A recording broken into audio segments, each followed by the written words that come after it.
Hi, everyone, and welcome to Lawyers with Game. If you're interested in learning more about legal issues in the world of esports and video games, you're in the right place.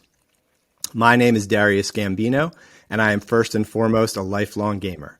I've played on just about every home console from the original Atari to the Sega Dreamcast and now the PlayStation 5. I'm also an intellectual property attorney with over 20 years of experience advising clients on issues related to patents, trademarks, and copyrights. I'm with the law firm of Saul, Ewing, Arnstein, and Leah in Philadelphia, and you can find me on Twitter as @PhillyIP. With me today is my colleague Leah Leyendecker. Leah and I are both members of the Esports and Video Gaming group here at Saul Ewing. Leah, maybe you can say a few words about your background and your practice. Yeah, thanks, Darius. I'm so excited to be joining you today for today's episode of Lawyers with Game. Like Darius, I am an attorney at Saul Ewing, Arnstein, and Leah, resident in our Minneapolis office.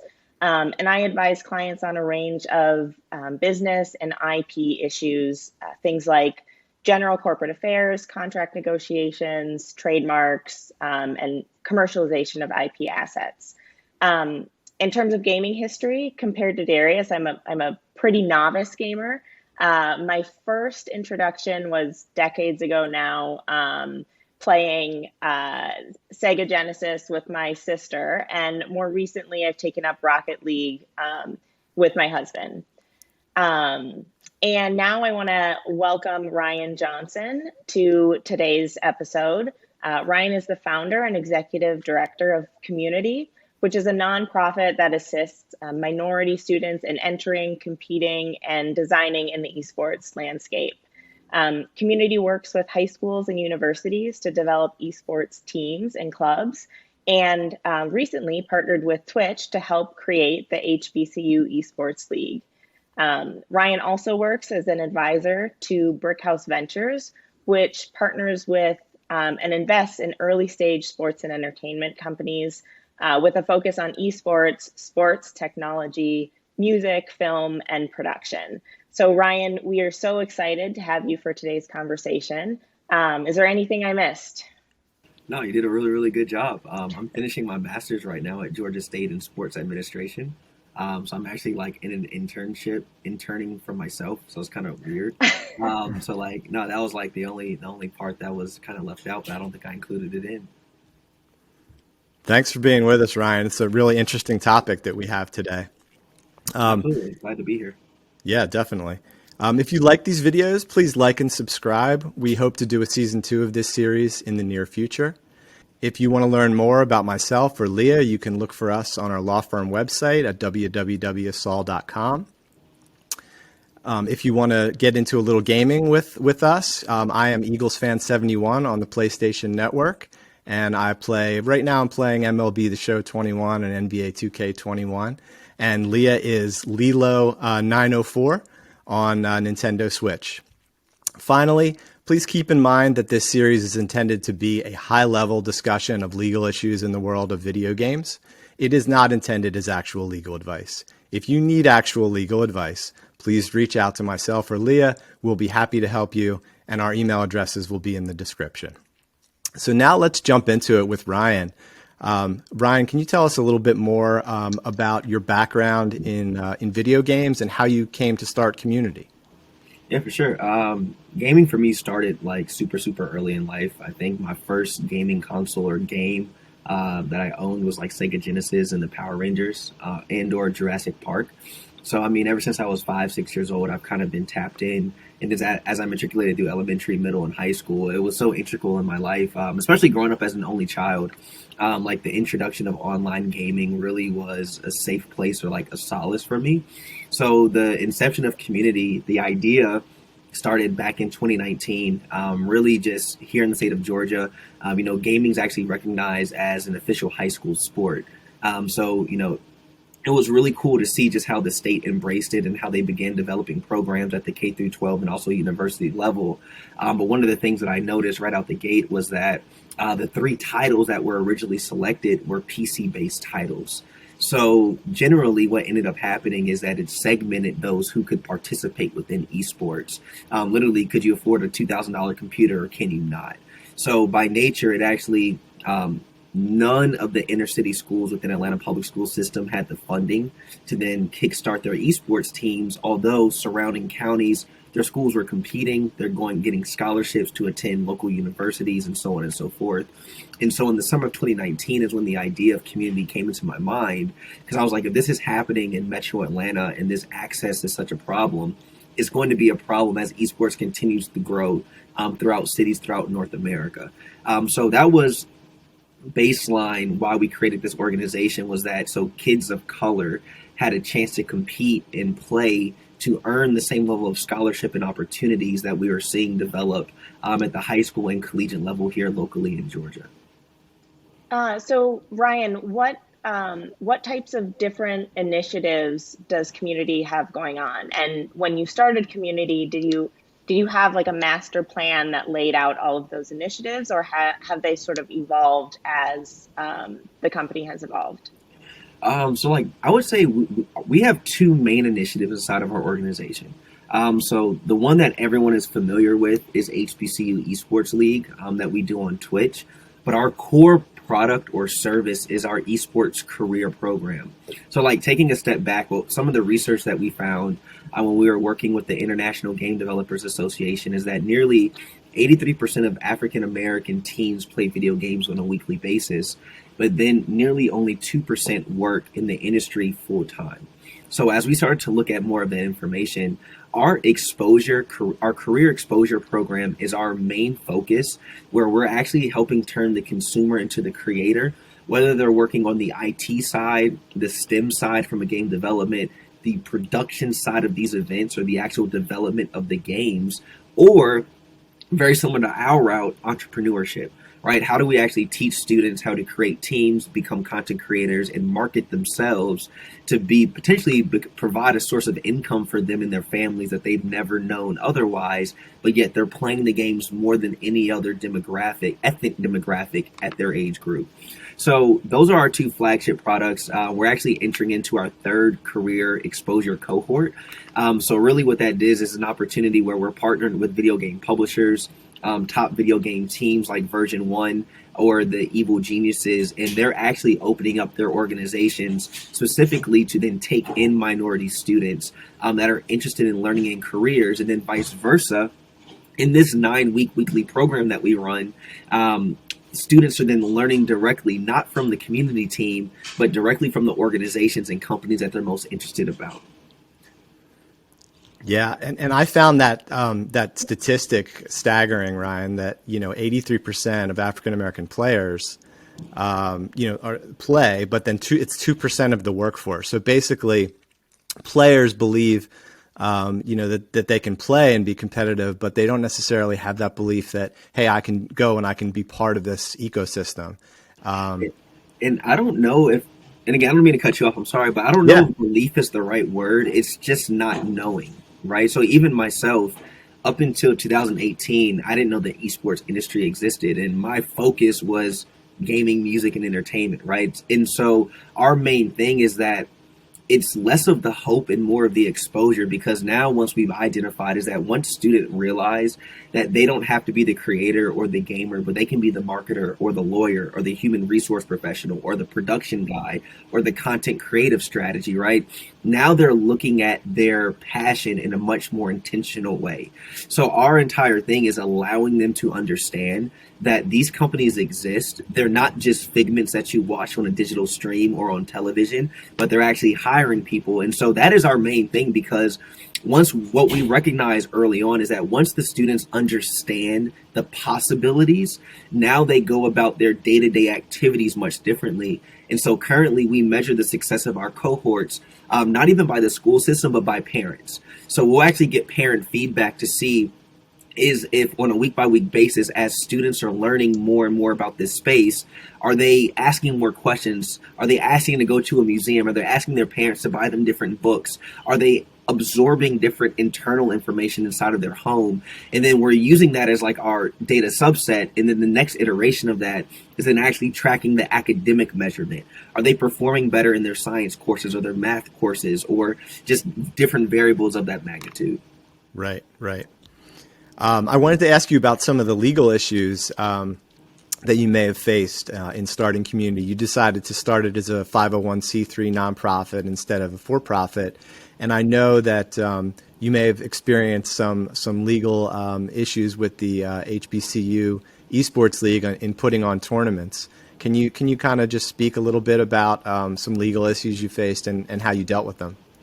I would say like the biggest legal, we don't use the word issue, we say challenge. Challenges are always solved. The challenge that we have right now is just that as we entered into the market, there's other groups that want the same name that we have as well. So there was a lot of market confusion early on about, well, is it your league or their league, right? And just kind of figuring out that segmentation as far as just actual like the national, or I should say the registered trademark for HBCU Esports League. So kind of just where we are right now, and I was like, hey, maybe y'all can tell me better, but it's just more of a timing thing, just because we're actually having to show use of of the actual logo and how we're using it, where it's being used, who's looking at it. So that's why we're doing a huge push right now of like merchandise, because we're just trying to get this more and more into the market. So that way, as we're pleading for our case amongst other people pleading for their case, there's just more visibility on one side than the other. So that's been one of the more bigger challenges, is then getting on the phone with the brand and be like, hey, there's this league and that league. Which one is the league, more or less? And then having to work through various like C&Ds and, all the fun stuff that we've, been dealing with the past couple of months. What I would say is kind of more of opportunity from a legal side, though, is actually just like working with the publishers, right? So when you're looking at like these for-profit entities or these large-scale events that are having to acquire the license to run various titles, we're lucky in two different ways. First and foremost, we have a partnership with PlayVS. So PlayVS actually has those licenses already under their belt. So via our partnership with them, we don't have to deal with any of the publishers directly, specifically with Epic or EA and even some Riot titles. So like that's like our first layer of protection. And then the next layer beyond that is the fact that we have really good relationships with the publishers, and the publishers themselves have D&I initiatives that align with HBCU esports, actually identifying more people of color that are gamers that want to work in this space. So I'll be honest, we haven't to date run into any significant publisher challenges. Like this entire year, we did NBA 2K as our flagship title for the league without a license, because technically 2K doesn't consider Expedition head-to-head like their licensable version for a tournament, right? They consider that 5v5 on a computer. But again, we're doing gaming how we grew up gaming, which is you get a controller, you play someone else on the same console, or kind of the same mannerism. So to your point, thankfully we haven't had any crazy involvements with a publisher. What I will share is that this past March we were aimed to do an event. I won't say the publisher's name because it's all love at this point, but there was a couple of hour period where we felt as if we could have been in breach with one of the publisher's community rules, but that was simply due to how the communications department put the press into the world. So it made the event seem larger than what it was actually intended to be, which when the publisher saw it, they're like, we didn't sign up for this event, we didn't approve this event can't happen. But thankfully, through about 8 to 10 hours worth of conversation the day before the event, we're able to essentially remind them that we were following community guidelines, that we were not doing significant prize pools, and that there would be no sponsored logos or advertising on top of their IP. So we're kind of able to get around that one, because that would have been awful had they said that we could not do the event at all together. Yeah, definitely. So, Ryan, you mentioned sort of trademark and branding issues. And as IP lawyers, that's a topic that I think is near and dear to both Darius and my hearts. I'm curious, what led you to spell Cxmmunity with an X instead of the U? And were there, legal or trademark considerations that went into that? decision? It was nothing legal, but the reason being is just, as we look at our mission, as we looked at, what we're trying to solve in the industry, is that we're really talking about PC versus console at the end of the day. And so X is the only button that's present on Xbox, PlayStation, Nintendo, and also a keyboard. So as we looked at being inclusive of the entire gaming ecosystem, that was like our fun way of just like, community. We wanted to center it around community, and then X is the only button that's present across the entire gaming community. And then also the regular community is not available. So we had to get creative if we wanted the word. So it was like, that was primary reason number one. And then as we sat and just ideated around what could be a cool alternative, like that was the next logical explanation and like understanding of like why we then wanted to bring that to life and use the X really instead of an O, because after talking with our internal legal team, like we could have fought for it, right, if we really wanted it to. But it was like, hey, look, let's just be a little bit unique. Let's bring in, I think, another cool point that just adds to the story. And so that's why we had kind of just landed on using X over any other letter. Yeah, that's awesome. Definitely. So Ryan, I'd love to hear more about community's role in launching the HBCU Esports League. What did the process look like? How were you able to bring so many institutions together to launch esports programs? And I guess relatedly, how is community working to level the playing field for Black colleges and universities in esports? Yeah, for sure.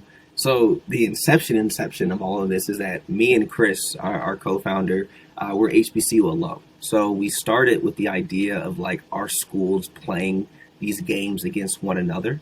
But, kind of if I were to go to May 2nd and May 3rd of last year, we did our first ever stream that was called Tech for COVID.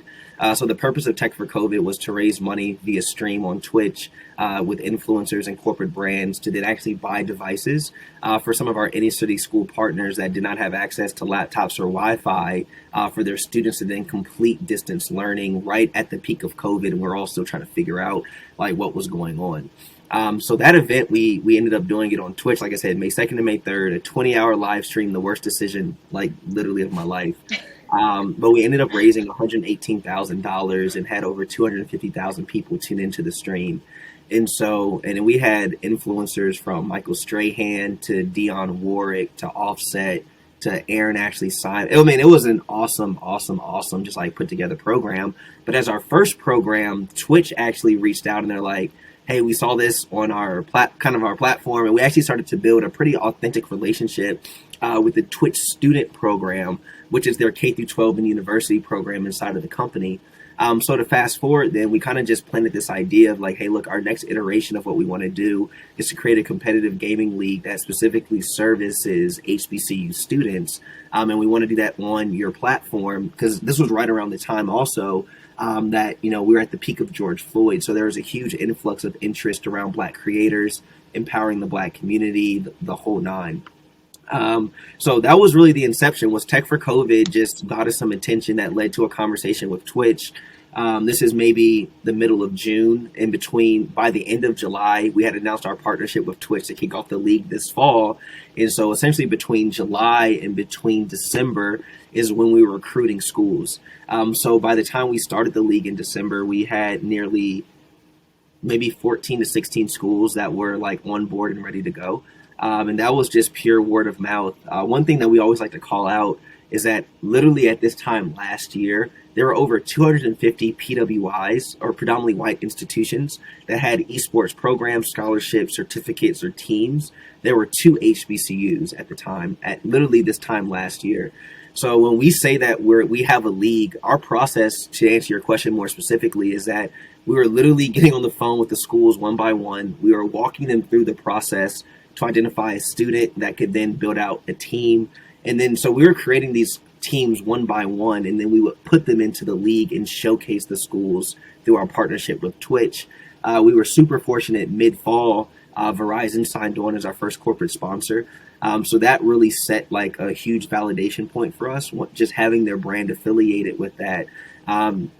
And so the exposure point for the students is that now you have these kids on campus. I mean, they're not the athletes, they're not the musicians, they're not the party goers. They're really the ones that are to themselves and are like that really no one quote unquote pays attention to. So we take these students now, we highlight them, we show them on a weekly stream. Sponsored and powered by Verizon. Each week we were reaching on average about 750,000 different live viewers. At the end of our first season, we had over 14 million people that tuned in to HBCU Esports. And so from an exposure standpoint, you're talking more about like soft qualities, right? Kids that don't talk a lot now in front of huge audiences. Kids that never been really awarded for their, let's say, athletic accolades are now winning 5, 6, 7, $10,000 worth of cash competing in a collegiate esports league. So it's kind of multifaceted in the sense that we're putting the schools in a position to actually have these programs. Then we'll take that program and showcase them through the league. And then we'll help fund those programs through our partnerships with Microsoft, Comcast, Verizon. And then one thing that we always have to specify is that we don't charge the students and we don't charge the schools. We cover all costs and they just show up and they're able to participate. So that's really what it is. It's providing the lowest barrier of entry for the students to get into the space. And then once they're in the space, we amplify them in a way that no other collegiate league, truthfully, in North America is doing, just through our influencer corporate relationships. Yeah, that's fantastic, the way that you were able to set all that up. You mentioned a couple of the sponsors that you have, Twitch and Verizon and some others. I imagine you were spent a lot of time thinking about what sponsors you might want for the HBCU league. How did you go about selecting the sponsors, and are there any that you still are really looking to work with in the future? Yeah, no, for sure. I mean, in our year one, and mind you, a lot of the Twitch sponsorships we have, excuse me, a lot of the Twitch sponsorships we actually have, we support from the Twitch team working to help bring those brands in as well. So very transparently, right, a lot of the sponsors I wanted are the ones I see on traditional sports. Because my end goal is that HBCU Esports is something that you could watch live on Twitch, but also something that you could watch on 7 p.m. on a Tuesday on ESPN or ABC. Because that's how we're structuring this, from even the programming to, in-studio hosts to play-by-play commentators to branded segments. So we're going after a lot of the traditional sports brands that you'll see amongst the NFL, the NBA, or MLB, because those are the same style and format of program that we're looking to create. So to answer your question, I have a lot of companies that I'm still trying to reach out to that we're trying to get integrated, whether that's into the league or some of our other programming that we do outside of that as well. Yeah, I think you'll get there. I mean, you already have some great relationships and some great brands that you're working with, and the goal of making esports more of a traditional sports venue, I think is a great goal. So, Absolutely. So, in such a short time since Cxmmunity was started, you've managed to do so many amazing things. What's on the horizon? Are there, some immediate next things that you're hoping to accomplish? No, I'll be real with you. So we have a huge announcement that's coming out during E3 with one of our corporate sponsors that we'll be working on for the rest of this year. E3, June 14th at 12 p.m. Tune in. We'll have a massive announcement there.